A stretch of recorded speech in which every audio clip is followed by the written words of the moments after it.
Hi and welcome to this Blueberry Markets video update with me, John Kibler, head currency analyst. In this video, we're going to go through the currency heat map and another couple of different points that I want to point out. So just looking at the strength and weakness table, we can see that the weekly change has sprung us a couple of opportunities that I'd love to take a look at going into next week. And one of those is the fact that we've seen the Kiwi start to weaken significantly last week, which is something that has been talked about a couple of times. You know, when prices start hitting these high levels of strength, then we're either going to see a continuation of the trend or we're going to see a reversal to that trend. Now, for the past few weeks, Kiwi strength has pushed the trends a lot higher, and now we've started to see a switch to that, which is starting to give us an opportunity to start looking for the weakness to really continue in the New Zealand dollar and start taking advantage of that. And quite like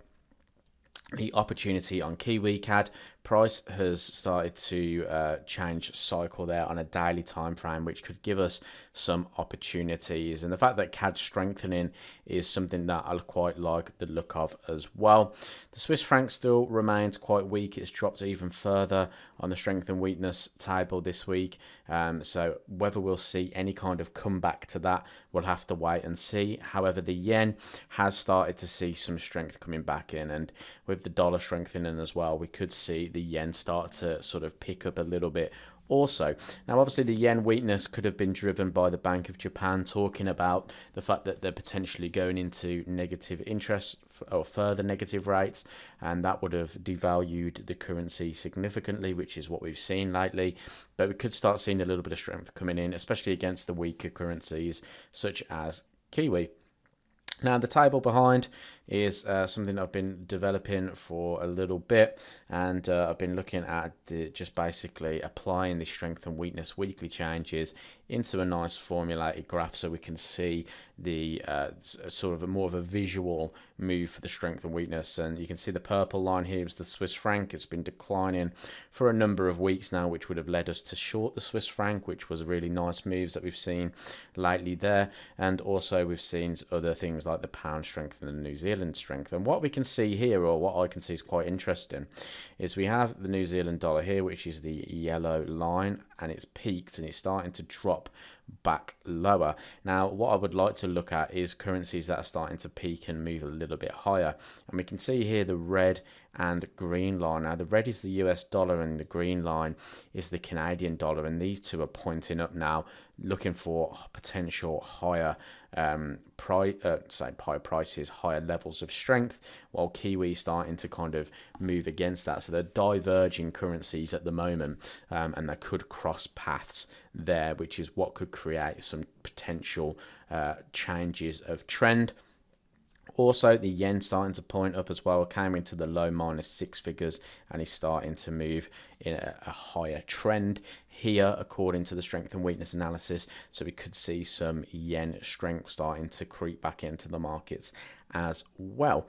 Pound is one to note because typically when we hit the sort of -6 levels, we do start to see a little bit of weakness creep back into the market. We can see here, for instance, the yen dipped down. This was back in October 2020, and then the following sort of weeks we saw the Swiss franc top out as well, and they decided to drop a little bit lower there, and pounds back into that -6. Every time it's kind of come back into that level, we've started to see a bit of a dip. So potential there as well, but I'm just going to focus on some major currencies this week, as well as a couple or a chart of interest. And starting off with Euro US dollars, this moved really nicely in what we thought would happen last week. We spoke about the euro remaining pretty flat line, dollar starting to gain some momentum, gain a bit of strength, and we saw that reaction from 121.10, which is what we wanted to see. Now price has fallen. You know, we've got to look at what's happening. Price is back into a key area here. We do still have key areas down around about 118, which was the sort of original area we spoke about many weeks ago of where we could see prices come into it. I think we spoke about it when prices was all the way back up into the 123s. And we know price just doesn't move in a straight line. We get these movements of potential pullbacks and complex pullbacks and whatnot.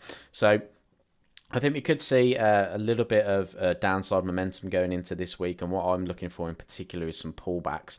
Now, going into the 4-hour time frame, there's a couple of areas that I like, and the first one is going to be this 1.2 level. I like this area because price has found support here recently, a strong bit of support as well, and I'd like to see that retested for a continuation of the downtrend. So nice impulses like this would be good to look for around about 1.2. Alternatively, wait for the break again of 1928, and if we can get below here and continue below here, then that could be a good area as well to look for a short. There is another level at 1.2070 that we've spoken about in the past that could be tested, but that's quite a deep retracement, so we'd have to be a bit more wary about trading it to the sort of 118 level if price was to reject from this point. Moving on to pound then, so pound has continued to push lower. We started to get that lower high in here, so we have the nice high in there, lower high. Are we going to continue down into sort of the 137.50 level, which is a nice level on pound? If so, I would be looking for continuations going into this week, and the sort of resistance levels that I like is this minor resistance level at 138.60, or the sort of higher level up at 139.10. Really like 139.10 because it was used as support quite a few times, so I wouldn't mind seeing price aim for that area to sort of continue down there.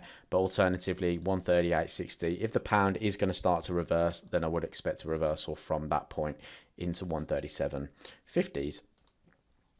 Aussie, another one to take a look at just because the weekly is pulling back. We've got a nice strong support level down at 0.7574. That's the level I would like to see price come into. Daily starting to create a lower low here now. If we get a secondary close, that's going to be perfect for us. But alternatively, again, going to be watching these time frames, these 4-hour time frames. As long as the trend continues to the downside, we should continue to see lower lows and lower highs. So the first level of interest is going to be 0.77. Obviously, price has found resistance, support in the past.